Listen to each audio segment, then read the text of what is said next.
Next topic, meta search engine. Meta search engine, it has no their own database. When you search any topic in the meta search engine, is first pass your content to the other search engine, and that search engine can find out the result, and then again passing the result to the meta search engine, and then meta search engine give result back to you. There are lots of meta search engine like web crawler, mama.com, and carto.com. There are lots of meta search engine. Meta means information about information. That is the meaning of meta search engine. Now next topic, finding people on the internet. If you find someone on the internet, so there is some sites through which you can find the peoples. Okay, so that is we are using the people.com, people.com. Okay, so you can people.com say you can find the person where they can exist. So that is very easy for that side. Now searching social networking, we have this category. We are searching social networking means the peaku.com is one free website that searches for a person's name through a list of over 30 popular as well as obscure social networking, including LinkedIn, Facebook, MySpace, Flickr, Jopia. Spokeo is a powerful tool that search through a huge list of social networking website. It discovers things that are not very easy to find, like hidden Facebook profile posts or communicate to YouTube blogs or blogger accounts of Flickr, Twitter, website, and more. So this is used for the searching social networking side. Now next topic, communication via the internet. So one facility that is known as the email, electronic mails, and emails. The emails basically email divide in two parts. First it has a username and second is domain name. Username is your email ID. This is the email ID. The email ID which contain @ symbol. So before @ username and after @ there is a domain name. Okay. Now this is the image you can see here. This is the first username before @abc, before @abc, and after the hotmail.com. So that is the domain name. So this is the email ID, basically divided in two parts, the username and domain name. Got it? Now next point.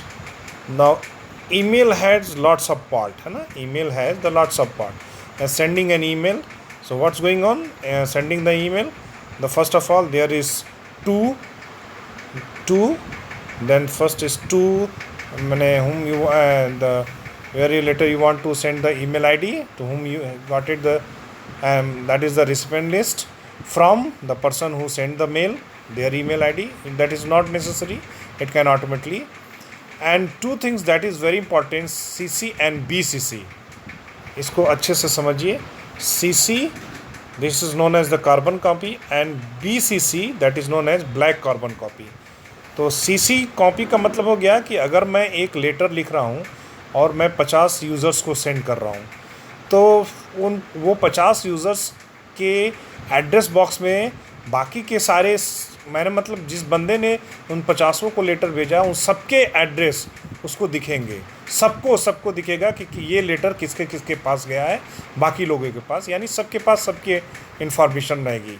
लेकिन black carbon copy में ऐसा नहीं होता. अगर मैंने 50 BCC में 50 लोगों का एड्रेस भेज दिया है, तो वो बंदा को, जो बंदा लेटर रिसीव करेगा, उसको केवल जिस बंदे ने भेजा है केवल उसकी ईमेल आईडी उसको शो होगी, बाकी ईमेल आईडी किसी की नहीं होगी. जैसा कि CCC में, कार्बन कॉपी में सबकी ईमेल आईडी होगी कि ये अपनी लेटर इस बंदे ने इन लोगों को भी भेजा है. लेकिन ब्लैक कार्बन कॉपी में ऐसा नहीं होता है, उसमें केवल जिस बंदे ने भेजा है उसी का केवल ईमेल आईडी होता है.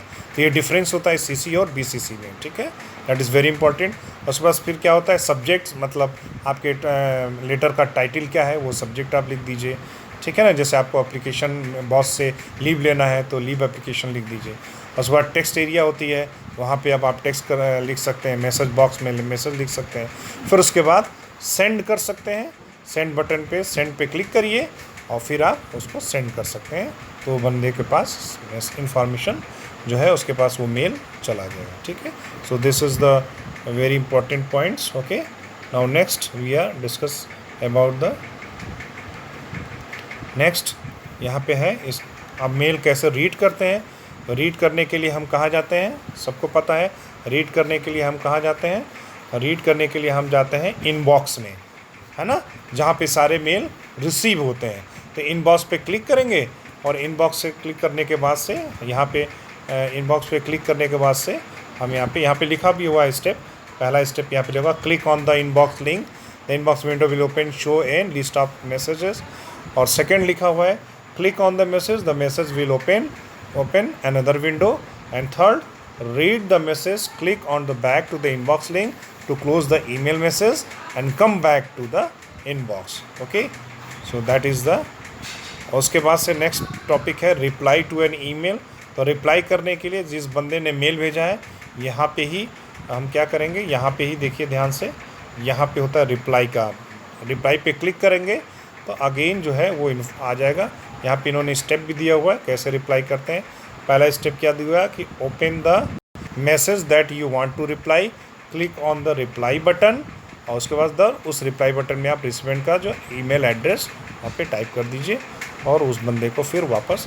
तो इस रिप्लाई में क्या होगा कि उस बंदे का ऑटोमेटिकली जो है, जिस बंदे का मेल आपने रिसीव किया है, तो उस रिप्लाई में ऑटोमेटिकली उस बंदे का ईमेल आईडी वहाँ पे आ जाएगा। आपको राइट डाउन करने की ज़रूरत नहीं, क्योंकि जिस बंदे ने लेटर सेंड किया है उसी को फिर वापस रिप्लाई करेंगे तो उस बंदे का जिसका लेटर आपने रिसीव किया है जिसका ईमेल आईडी से, वही ईमेल आईडी फिर वहाँ पे आपको फिर सेंड बटन पे क्लिक करके now you can send the mails. That is the points. Okay, thank you very much.